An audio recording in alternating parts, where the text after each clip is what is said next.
तुम्हारे पास सिर्फ दो रास्ते हैं। कौन से? पहला, या तो तुम पड़ोसन को छोड़ दो।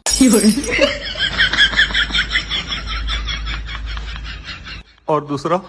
या तो 5,000 रुपए देकर मुझे छोड़ दो। पक्का? हाँ पक्का। तुम कुछ कहोगी तो नहीं? इसमें कहने वाली क्या बात है।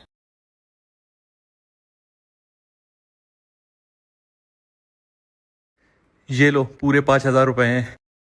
अपना ख्याल रखना। हाँ वो तो मैं रख लूंगी। अब छोड़ भी दो। छोड़ दिया।